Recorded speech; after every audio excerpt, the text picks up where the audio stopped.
사순절 기간 동안 우리의 취약성을 살펴본다라고 말씀드렸고, 지난주에 두려움을 시작으로 오늘 수치심을 만나보려고 합니다. 이유는 우리 인간의 취약성이라는 것과 예수 그리스도의 십자가가 뜬금없는 일이 아니라는 거예요. 그러니까 예수님의 십자가가 나와 상관없는 성경 속에 존재하는 뜬금없는 이야기가 아니라는 것을 우리 개인의 취약성 앞에서 나는 어떻게 발견할 것인가 라는 것을 우리가 살펴보고자 하고 있습니다. 그래서 지난주에 두려움 살펴보면서 두려움을 십자가 앞으로 가져왔을 때 그 두려움을 느끼고 있는 그 현장을 하나님께서 돌봄의 현장으로 바꾸신다라는 사실을 우리가 목격한 바 있습니다. 오늘 두 번째 시간으로 수치심에 대해서 보고자 합니다. 수치심이 무엇인지 제가 네이버 정신분석 용어사전에 찾아보니까 이렇습니다. 거부되고 조롱당하고 노출되고 다른 사람으로부터 존중받지 못한다는 고통스러운 정서. 그래서 여기에는 당혹스러움, 굴욕감, 치욕, 불명예 등이 포함된다라고 되어 있었습니다. 그러니까 이 수치심의 핵심은 내가 충분히 괜찮은 사람이 아니다라는 거예요. 내가 기대했던 내가 아니다라는 이 감정이에요. 기대에 미치지 못했다는 것에 내 정체성이 붕괴되는 과정들이 이 수치심 안에서 드러나 있습니다. 오늘 주인공 역시 지난주에 주인공이었던 엘리야입니다. 이 엘리야 안에 이 다양한 감정들을 우리가 보게 되는 거예요. 지난주에 두려워하는 엘리야를 만났는데 오늘은 수치감 속에 빠진 엘리야를 우리가 만납니다. 오늘 본문이 열왕기상 19장 4절에는 이 엘리야가 수치심을 느끼는 이 두 가지의 큰 문장들이 나옵니다. 첫 번째는 여호와여 넉넉하오니 지금 내 생명을 거두시옵소서. 하나님, 저는 더 이상은 아닌 것 같습니다. 저는 더 이상 이렇게 살 수 없습니다. 저는 여기까지입니다. 자기 한계에 대한 고백인데 이건 아닌 것 같습니다. 두 번째는요, 나는 내 조상들보다 낫지 못하나이다. 나는 실패했고 내 선생님, 내 선배들, 내 조상들이 했던 그것만큼 못하는 사람입니다. 자기 비하에 빠져 있습니다. 엘리야가 이 지경에 이른 이유는 추정이 됩니다. 충분히 이유가 있습니다. 바로 18장에 나오는 갈멜산 사건이죠. 갈멜산은 엄청난 승리의 사건입니다. 그러니까 여러분들 굉장한 승리예요. 이것은 엘리야 한 사람이 아합과 이세벨을 보필하고 있는 바알과 아세라 선지자들을 대응한 거예요. 한 사람이. 자, 그 기적을 딱 일으켜서 불이 내려서 갈멜산에서 참신이 누구냐라고 했을 때 하나님이시다라는 것을 알았으면 그 다음에 유추되는 엘리야의 생각은 무엇입니까? 이제는 이스라엘 백성들 정신 차렸겠구나. 그렇게 이방 사람들 쫓아다니면서 이방 신들을 따라다녔는데 이제 하늘에서 불이 내려와서 하나님만이 진정한 하나님이다라는 것이 선포됐으면 이제 물밀듯이 자신을 죄를 회개하고 그동안 내가 하나님 앞에 온전하지 못했던 것을 회개하겠다. 개혁과 혁신 이런 것들을 기대할 수 있지 않았겠습니까? 이스라엘 백성들이 돌이키고 맞습니다. 하나님만이 진짜 하나님이십니다 라고 고백할 줄 알았는데 당장 자신에게 돌아온 것은 이세벨의 살해 협박이었습니다. 내가 내 생명이 붙어있는 거 가만두지 않겠다. 이런 협박을 바로 받는 거예요. 자신이 기대했던 삶은 내가 선지자로서 이러한 일들을 행했으니 바로 이스라엘 백성들이 네 맞습니다. 하나님만이 오직 하나님이십니다 하면서 물밀듯이 회개하며 각성할 줄 알았는데 그런 움직임들은 보이지도 않고 도리어 하나님의 일을 했던 내가 살해 협박을 받고 있는 이 지경에 이른 겁니다. 그때 직감했을 겁니다. 결국 아무것도 아니었구나. 이 느낌 아시겠습니까? 내가 그렇게 목숨 걸고 하나님의 영광을 위해서 내가 큰일 한다고 이 놀라운 일들 했는데 이거 아무것도 아니구나. 무력감과 함께 자신 전체를 부정하는 일들, 그것이 자기를 딱 사로잡자 정신을 못 차리는 겁니다. 이 엘리야가 느낀 이 수치심의 결정적인 요인을 제공한 이들이 있죠. 첫 번째는 아합이고 둘째는 이세벨이에요. 아합은 어떻게 그의 수치심을 자극했습니까? 비난으로 자극했습니다. 아합은 엘리야를 비난했어요. 어떻게 비난했냐면 바로 앞장인 열왕기상 18장 17절에 보면 이렇게 되어 있습니다. 엘리야를 볼 때 아합이 그에게 이르되 이스라엘을 괴롭게 하는 자여 너냐. 지금 하나님의 말씀을 받아서 아합에게 전하고 있는데 아합이 엘리야에게 뭐라 그러냐면 이스라엘을 괴롭히는 자 너냐. 네가 지금 이스라엘을 괴롭히고 있다라는 말이에요. 그때 엘리야가 그 하나님의 심판으로서 가뭄을 전하고 그 재앙을 전하는데 도리어 아합이 이러는 거예요. 자신의 우상숭배와 불신앙을 인정하지 않고 하나님의 심판을 선포하는 엘리야를 범인이라고 하는 거예요. 이 모든 재앙의 이유가 엘리야라고 하는 거예요. 이에 대해서 엘리야가 무엇이라고 했냐면 그때는 제대로 반응했습니다. 18장 이어서 18절에 보면 그가 대답하되 내가 이스라엘을 괴롭게 한 것이 아니라 당신과 당신의 아버지의 집이 괴롭게 하였으니 이는 여호와의 명령을 버렸고 당신이 바알들을 따랐습니다. 엘리야가 이때는 제대로 반응했어요. 내가 지금 이스라엘을 괴롭게 하는 것이 아니라 당신이 이스라엘을 괴롭게 하는 것입니다 라고 정확하게 반응했어요. 그런데 놀랍게도요, 자기가 바로 고통 속으로 들어가자 이스라엘을 괴롭게 하는 자여 너냐라는 이 말이 아합에게 떠나지 않는 거예요. 이 엘리야에게 떠나지 않는 거예요. 분명히 승자가 하나님이고 승자가 엘리야였는데 정작 숨어서 도망하고 있는 자가 엘리야인 거예요. 자기가 숨어갖고 이세벨의 살해 협박을 피해서 숨어서 도망해 있으면서 정작 그 자리에서 현타가 오는 거예요. 내가 뭘 했지? 차라리 아무것도 안 했으면 내가 이러한 일이라도 겪지 않았을 텐데. 그러면서 아합이 그때 자신을 향해서 했던 말이 자꾸 생각나는 거예요. 이스라엘을 괴롭히는 자 너냐. 그 결과 이런 말을 하고 있는 자로 서 있는 거예요. 19장 4절에 오늘 나는 내 조상들보다 낫지 않습니다. 하나님, 저는 여기까지입니다. 저를 데려가 주십시오. 여기서 선지자들보다 낫지 않는다는 말은 일맥상통해요. 선지자들은 무엇을 했습니까? 그 민족을 구원해냈어요. 선지자들은요, 어려움 속에 있는 이스라엘 백성들에게 살 길을 열어준 사람들이 선지자들이에요. 그런데 자신의 조상들보다, 자신의 엘리야 선지자, 자신의 선지자들보다 저는 그렇지 않아요. 오히려 저는 그보다 훨씬 못하고 오히려 이스라엘을 아합과 이세벨로부터 괴롭게 하는 자, 나는 그런 사람입니다 라고 지금 엘리야가 인식하고 있는 겁니다. 어디서부터 온 생각입니까? 너무 명확하죠. 이스라엘을 괴롭히는 자 너냐. 네가 괴롭히는 거다. 내가 괴롭히는 게 아니라. 아합이 지금 오히려 얘기하는 거, 내가 지금 이스라엘을 괴롭히는 것이 아니라 네가 괴롭히는 거다. 엘리야를 향해서 이렇게 비난의 말을 했는데 그 비난의 말이 엘리야에게 계속적으로 작용합니다. 선지자로 아합 앞에 딱 섰을 때 그 당당함을 잃고 내가 사역을 해서 도리어 긁어부스럼을 만들었다라는 이 왜곡된 자기 인식에 막 사로잡히는 거예요.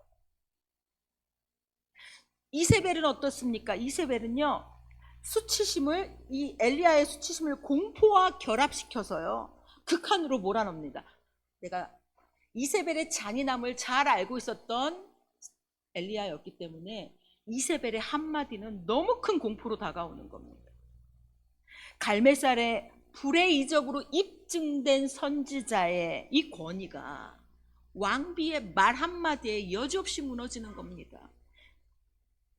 오늘 본문의 앞부분인 19장 1절 2절은 이렇습니다. 아합이 엘리야가 행한 모든 일과 그가 어떻게 모든 선지자를 칼로 죽였는지를 이세벨에게 말하니, 아합이 엘리야가 한 일을 이세벨에게 말합니다. 그러자 이세벨이 뭐라 하냐, 2절에 이세벨이 사신을 엘리야에게 보내어 이르되 내가 내일 이맘때에는 반드시 내 생명을 저 사람들 중 한 사람의 생명과 같게 하리라. 지금 자신의 이세벨을 따르는 선지자들이 다 죽음을 당한 것을 보고서 엘리야 너도 그 선지자들과 똑같이 내가 해주겠다라고 한 거예요. 살해 협박입니다. 내가 이겼는데 엘리야가 이겼어요. 지금 이세벨이 이긴 게 아닙니다. 엘리야가 이겼는데 엘리야가 협박을 받고 있습니다. 이 무력감이 수치감을 키우는 거예요. 어떻게 하란 말인가. 게다가 이 공포가 결합되자 이 수치감이 일파만파 커집니다. 꼼짝도 못합니다. 그래서 자기 도피를 하죠. 이 도피하는 모습이 바로 이어서 3절에 나오는데요. 특별히 이세벨은요, 아합이 말로 했던 비난을, 그래서 그 정체성을 흔들어 놓았는데, 내가 진짜 선지자가 맞나, 내가 이스라엘 백성들을 그래서 건져내는 그 선지자가 맞냐, 여기에 타격을 가했는데 이세벨은 여기에 다시 재타격을 가합니다. 우리 아합이 아까 무엇이라고 했냐면 이스라엘을 괴롭히는 자 너냐 이렇게 물어봤습니다. 그때 이세벨이 살해 협박을 하죠. 살해 협박을 했을 때 엘리야는 이렇게 받아들입니다. 하나님의 도움을 받지 못하는 나는, 하나님의 종으로서 나는 보호받지 못하는 실패자구나. 진짜 사역도 실패했고 하나님의 선지자로서의 보호받는 일도 실패한 자구나. 그래서 그 생각에 엘리야는 사환을 남겨두고 혼자 광야로 도망합니다. 그리고 그 결과 오늘 외치고 있는 장면이 4절의 장면이죠. 이세벨은요, 잔인함으로 엘리야에게 지속적인 패배감을 안겼습니다. 그래서 엘리야의 열정을 꺾어버렸어요. 이제 갈멜산 이후에 내가 하나님을 위해서 무엇을 하겠다라는 그 엘리야의 열정을요, 이세벨이 꺾어버립니다. 아합과 이세벨을 상대하면서 엘리야가 수치심에 묶여버렸습니다. 엘리야는 생각할 것입니다. 내가 바알에 대해서는 아합이 틀렸다. 하나님만이 참신이다. 그것이 맞다. 그런데 나에 대해서는 아합이 옳은 것 같다. 내가 이스라엘을 괴롭게 하는 자인 것 같다. 나는 하나님의 보호를 받지 못하는 선지자도 아닌 것 같다. 그거에 대해서는 아합의 말이 맞는 것 같다. 이렇게 받아들여지는 거죠. 엘리야의 수치심에서 우리가 봐야 할 지점들이 있습니다. 첫 번째는요, 이 수치심을 일으키고 있는 이 세력, 이러한 상황들을 유심히 봐야 됩니다. 지금 엘리야가 누구를 상대하고 있습니까? 표면적으로는요, 아합과 이세벨을 상대하고 있습니다. 그러나 그들의 비난의 말과 협박의 말을 상대하고 있는 거예요. 이것은 사단의 아주 커다란 술수입니다. 사단이 우리를 사로잡을 때 이렇게 하죠. 처음에는 거짓으로 시작합니다. 거짓으로 어떤 걸 시작하냐면 거짓으로 죄의 결과를 작게 말합니다. 우리에게 죄를 짓게, 괜찮아, 다 그래, 다 해, 작게 만들어요. 거짓을 합니다. 거짓으로 우리를 다가와서 죄를 기만하게 만듭니다. 그런데 그거에 속아서 우리가 막상 그 죄를 지면 사실로 우리를 공격합니다. 너 그거 했잖아. 그 용서 안 돼. 얼마나 큰 죄인데. 죄의 결말에 대해서는요, 거짓으로 우리를 안심시킨 후에 정작 죄를 짓고 나서는 사실을 기반으로 맹렬히 비난합니다. 이것이 사단의 술수예요. 여러분들, 우리가 죄를 지을 때마다 우리가 넘어가는 지점이 이거예요. 죄에 대한 처음 접근에는 작게 얘기해요. 거짓말로 죄의 결과가 작다 그래요. 그거 괜찮다 그래요. 근데 막상 내가 그 죄를 짓고 나면 너는 천하에, 이러면서 죄의 결과를 사실로 올가맵니다. 사단의 술수가요, 수치심을 자극하는 아주 중요한 요인이 됩니다. 그래서 우리가 어떤 죄 앞에서 우리가 수치심을 느낍니다. 그런데 이 수치심을요, 더 과하게 우리를 옴짝달싹 못하도록 엘리야의 모든 열정을 꺾어버리고 엘리야의 모든 희망을 막 꺾어버리는 그런 일들이 바로 이런 일들 속에서 일어나고 있는 겁니다. 이 두 번째 생각해 봐야 될 키워드가 바로 이 십자가예요. 그러면 이 수치심과 이 십자가가 어떤 연결이 있는가? 예수 그리스도의 십자가에 있어서 아주 중요한 키워드는 수치심입니다. 왜냐하면 그 예수님께서 심판의 자리, 하나님께서 우리를 심판하신 자리가 십자가예요. 우리의 죄를 대신 감당하신 곳이 십자가예요. 그 십자가에서 벌어진 아주 중요한 일이 병정들이 제비 뽑아서 예수님의 옷을 빼앗아갑니다. 옷을 빼앗아갔다라는 것은요, 벌거 벗겨져서 매달려 계셨다는 뜻이에요. 우리가 십자가를 생각할 때 수치를 담당하셨다라는 말을 씁니다. 죄에 대한 결과는 수치예요. 죄에 대한 결과로 수치감을 우리는 얻습니다.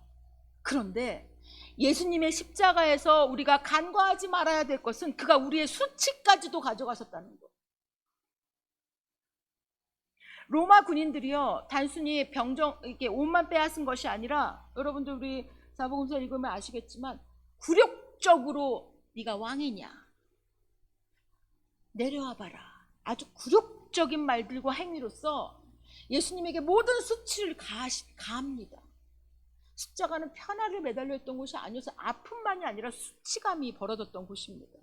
예수님께서 우리가 당해야 할 수치를 가져가셨다는 사실을 십자가 앞에서 우리는 목격해야 돼요. 우리가 당해야 할 수치를 십자가에서 예수님께서 당하셨다는 거예요. 십자가에서 우리가요, 그 심판을 받은 겁니다. 그래서 우리는 무엇을 얻게 됐느냐? 그리스도 안에 숨겨진 자로서 의인이라는 거예요. 우리가 우리의 행위로 의인이 아니라 그리스도 안에서 숨겨진 의인이라는 거예요.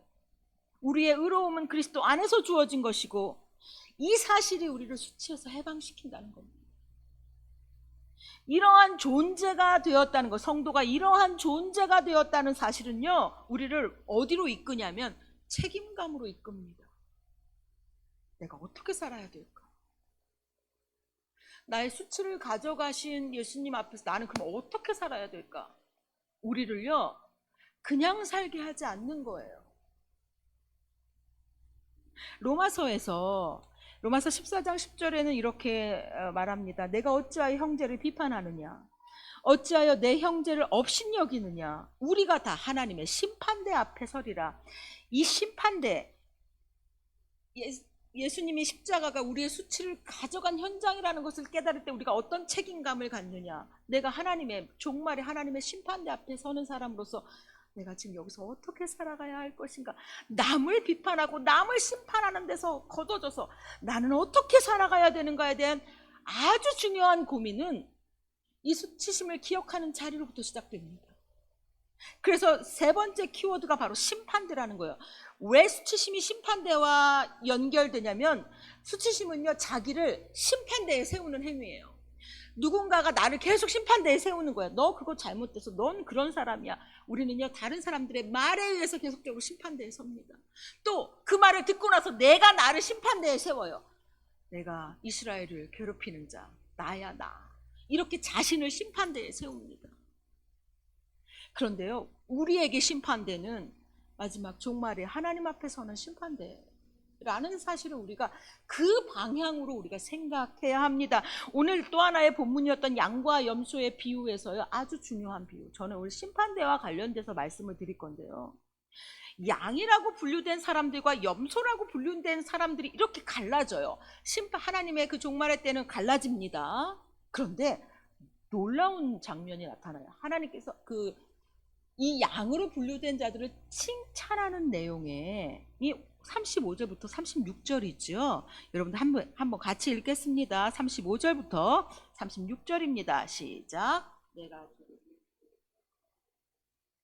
목마를 때 마시게 하였고 나그네 되었을 때 영접하였고 헐벗었을 때 옷을 입혔고 병들었을 때 돌보았고 옥에 갇혔을 때 와서 보았느니라. 근데 놀라운 것은요, 이 칭찬을 들은 사람들의 반응이에요. 37절에 이에 의인들이 대답하여 이르되 주여 우리가 어느 때 주께서 줄이신 것을 보고 음식을 대접하였으며 목마르신 것을 보고 마시게 하였나이까.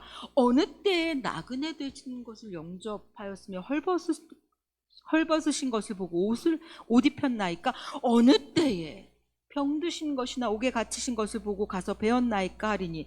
그들은요, 자신이 그런 일을 했다라는 것을, 언제 제가 그랬어요? 언제 제가 그런 일을 했습니까? 라고 반응하고 있어요. 이거 놀라운 일이죠. 왜냐하면 자신이 한 일을 지금 기억을 못해요. 내가 어느 때에 그런 일을 했습니까? 어느 때죠? 근데 놀라운 것은요, 염소로 분류된 사람들을 꾸짖으셨는데 그들의 반응 역시 똑같습니다. 44절을 같이 읽겠습니다. 시작. 그들도 대답하여 이르되 주여 우리가 어느 때에 주께서 줄이신 것이나 목마르신 것이나 나그네 되신 것이나 헐벗으신 것이나 병드신 것이나 옥에 갇히신 것을 보고 공양하지 아니하더이까. 우리가 언제 그런 일을 안 했어요? 우리가 언제, 어느 때? 자, 양으로 분류된 사람과 염소로 분류된 사람들 모두 다 뭐라 그러냐면 어느 때에 제가 그것을 했습니까? 어느 때에 제가 그것을 하지 않았습니까? 둘 다 기억을 못해요. 기억을 못한다는 뜻은 무슨 말입니까? 그들의 자연스러운 행동이었다는 뜻이에요. 그들에게 그 행동이 특별한 일이 아니었다라는 거예요. 지극히 작은 자에게 각을 잡고 작정하고 내가 오늘 저 사람을 반드시 섬기겠다라는 것이 아니라, 그들은요, 지극히 작은 자를 보면 자연스럽게 돌봤고, 저기서 아파하는 사람이 있으면 자연스럽게 가서 돌보았고, 이렇게 자연스러운 그냥 그들의 행동이었다는 거예요. 그렇다면 반대로 염소로 분류됐던 사람들은 지극히 작은 자가 있더라도 그냥 나는 상관없이 살았고, 그것이 나한테 아무렇지 않았고, 병든 자가 있었을 때 내가 돌보지 않는 게 그냥 자연스러웠고. 이해되십니까? 그것은 무슨 말이냐면 자신의 기준이었다는 거예요. 이 이야기를 심판대와 연결시킨다면 어떻겠습니까? 지극히 작은 자에게 하지 않아도 된다라는 기준으로 살았던 사람들은요, 그걸 나는 그렇게 하지 않고 살아도 아무런 거리낌 없이 살았습니다. 지극히 작은 자에게 내가 그것을 해야 된다라고 생각하며 살았던 사람들도 아무런 거리낌 없이 난 자연스러운 행동으로 그렇게 하면서 살았습니다. 우리는 그리스도의 심판대 앞에 서는 사람들입니다. 그런데 그 심판대의 기준은 우리의 기준과 같지 않다라는 겁니다. 예수님 안에 있을 때 우리가 이 기준을 배우는 거예요. 아, 예수님을 따라가면 이것이 나의 자연스러운 삶의 기준이 돼서 이렇게 살아야 되겠구나라는 것을 예수님 안에서 우리가 배우는 겁니다. 그래서 그 기준을 우리가 자연스럽게 삶의 지표로 봤습니다. 거기서 옳고 그름을 판단하는 것, 그리스도 안에서 우리가 자연스럽게 그렇게 우리의 기준이 세워지고, 그래서 우리가 꿈꾸는 하나님의 심판대 앞에서 꿈꾸는 우리의 모습은 하나님 우리를 딱 보셨을 때 잘하였다, 착하고 충성된 종아. 우리가 하나님 앞에서 그 선언 듣고자 하지 않습니까? 이때의 기준은 우리의 기준이 아니라는 거예요. 하나님께서 그리스도 안에서 주신 이 뜻대로 살아가느냐라는 겁니다. 우리가 수치심과 심판대, 우리는 수시로 심판대에 섭니다. 다른 사람들이 나를 심판대에 세우고 난도질합니다. 우리는 마음이 찢어집니다. 내 정체성이 무너집니다. 나 쓸모없는 사람 같고, 난 도저히 이거 못하는 사람 같고, 하루에도 12번씩 그럴 수 있습니다. 그럴 때 이 심판대라는 개념, 내가 서야 될 심판대는 하나님의 심판대밖에 없다.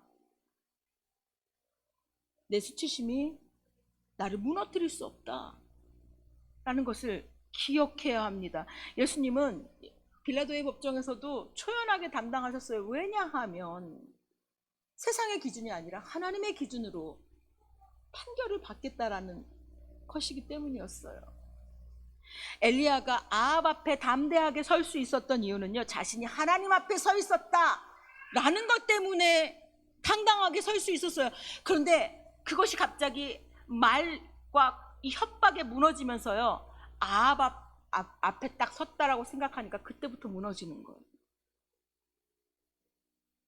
하나님의 심판대를 기억하며 예수 그리스도의 십자가를 바라볼 때요, 수치심 그 다음의 이야기가 우리 인생에 쓰여집니다. 여기에서 엘리야의 이야기에서 들려오는 복음은 하나님께서 이 수치심에 사로잡혔던 엘리야를 다시 일으켜 세우신다는 거예요. 19장 뒤에 부분의 15절부터 이야기는 무엇이냐면, 하나님께서 엘리야야, 너 왜 거기 있느냐, 왜 너 숨어 있느냐, 일어나라 하시고서 엘리야에게 다음 사명을 맡기세요. 자, 엘리야에게 하나님께서 다음 사명을 맡기시는데, 하사엘을 기름 부어서 아람 왕이 되게 해라, 예후를 기름 부어서 이스라엘 왕이 되게 해라, 엘리사를 기름 부어서 내 다음 선지자로 세워라. 다음 세대를 세우는 정체성을 하나님 주시는 거예요. 하나님께서 이것을 주셨다는 뜻은 뭐냐면, 엘리야가 하나님 뜻에 맞는 선지자였다라는 귀결 아닙니까? 엘리야는 일어나 그 사명을 수행하면서 자신의 정체성을 회복합니다. 세스 고든의 이카루스 이야기에서 수치심에 대한 이야기가 나와서 제가 그 부분을 하나 소개하겠습니다. 수치심은 자신이 한 일이나 말에 대해 다른 사람들의 비난을 받을 때 느끼게 되는 자연스러운 감정이다. 수치심에서 중요한 사실은 그것이 우리의 선택에 달렸다는 것이다. 수치심은 강요할 수 있는 감정이 아니다. 다만 받아들이냐의 문제다. 비난은 어쩔 수 없지만 수치심은 얼마든지 거부할 수 있다. 이 중요한 개념이 나옵니다. 수치심은 받아들이냐의 문제라는 거예요. 아합이 엘리야를 비난했어요. 이스라엘을 괴롭히는 자 너야, 네가 이스라엘을 괴롭히는 자야, 내가 아니라 당신이 이스라엘의 정작 적이야 라고 하는 그 말을 엘리야가 받아들일 수도 있고 받아들이지 않을 수도 있어요. 처음에는요, 아니 당신이 하나님의 뜻을 거역했기 때문에 당신이 이스라엘을 괴롭히는 자입니다라고 받아들이지 않았어요. 당신입니다, 나는 하나님의 뜻을 전하는 겁니다, 이렇게 했어요. 그런데 어느 순간 그것이 맞나? 나 그런 것 같네. 엘리야가 자신이 그것을 받아들이자 자신의 정체성이 무너지면서 한없는 수치심으로 빠져 들어가고 있는 것을 우리 오늘 보게 됩니다. 여러분들 언젠가 누군가에게 들었던 비난의 말들이나 거절의 말들이, 또 그 행동들이 지워지지 않는 흔적이 되고 빠지지 않는 가시가 돼서 여러분들을 사로잡고 있지는 않으십니까? 수치심을 받아들이는 것을 거부하고 십자가로 가지고 가십시오. 거기서 나를 위해 수치당하신 주님을 보십시오. 그것을 통해서 내가 얻은 삶이 무엇인지를 보십시오. 수치심을 대신 지시면서 나에게 주신 것이 무엇인지를 보십시오. 내가 어떻게 살아가야 되는지, 나는 그 값으로 다시 살아난, 나는 예수 안에 있는 사람이다. 그리스도 안에서 세워진 새로운 기준으로 자신을 다시 보십시오. 그리고 나는 하나님의 심판대 앞에서 종국에 섰을 때 잘하였다, 착하고 충성된 종아라는 선언을 들을 수 있는, 나는 그런 사람이다, 나는 그렇게 살기 위해 오늘도 성도로서 살아간다라는 것을 다시 깨닫는 저와 여러분 되시기를 바랍니다. 귀한 인생, 십자가에서 하나님 아들을 내어주시면서 그 십자가에서 우리를 구원하셨습니다. 함부로 내어주지 마십시오.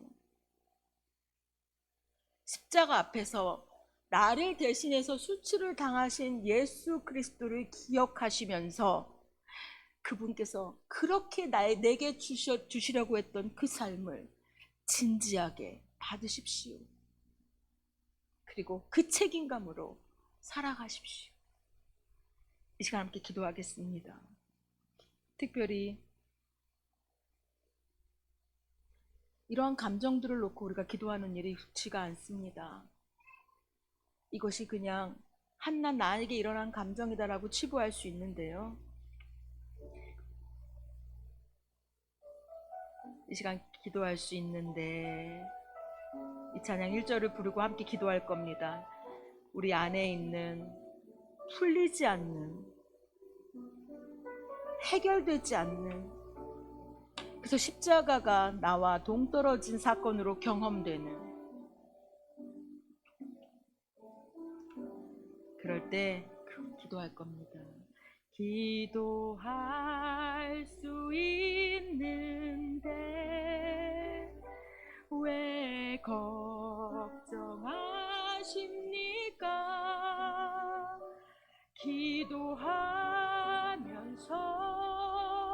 왜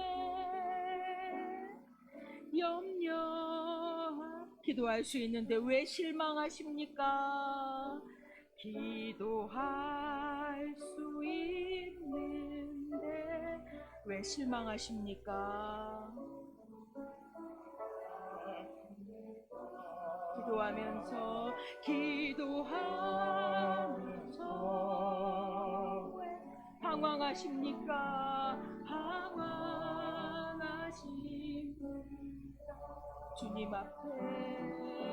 주님 앞에 무릎 꿇고 간구해 보세요. 마음을 정결하게 뜻을 다하여 기도할 수 있는데 왜 걱정하십니까? 기도하면서 왜 이 시간 함께 기도합니다. 오늘의 말씀을 기억하시면서 혹시 내가 가진 이 깊은 수치심이 나의 사명을 무력화시키고 수시로 하나님 나를 사랑하는가, 하나님의 사랑을 정면으로 의심하게 만드지는 않으신가요? 내 신앙이 그저 그런가 지속적으로 의심하고 하나님이 나를 사랑하고 나에게 이 능력으로 함께 하신다는 사실을 의심케 만드는 그런 자리에 있지 않으십니까? 이 시간 함께 기도하실 때 하나님, 십자가에서 나의 수치를 대신하시며 나에게 주시려고 했던 그 귀한 삶을 살게 해주십시오. 예수 안에서 새롭게 가진 기준들을 가지고 하나님 살게 해주십시오. 이 시간 함께 기도합니다. 아버지 하나님, 주님 기도합니다. 늘 우리를 무력화시키고 낙담시키고 사랑을 의심하게 만들고 능력을 의심하게 만들고 그럴 존재가 아니라고 우리를 비하시키며 하나님의 사랑의 정면으로 대드는 이 수치심을 우리가 오늘 다시 직면합니다. 하나님,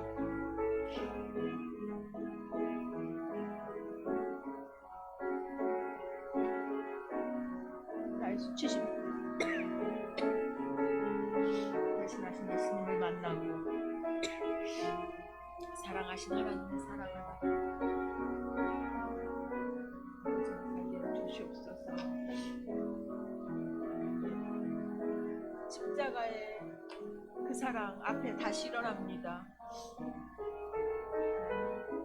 주시옵소서. 그때마다 십자가로 가져가서 일어나게 하여 주옵소서. 아버지 하나님, 수치심은 우리의 사명을 무력화시키며 우리를 사랑하시는 하나님의 사랑을 정면으로 의심하게 만듭니다. 이 수치심을 십자가로 가져가 그곳에서 나의 수치를 대신하신 예수님을 만나고 그렇게까지 나를 사랑하신 하나님의 사랑을 만나며 다시 일으켜주시는 하나님의 역사하심 앞에 새롭게 소명으로 살아나 힘있게 주를 위해 살아가는 성도 되게 하여 주옵소서. 예수님의 이름으로 기도드립니다. 아멘.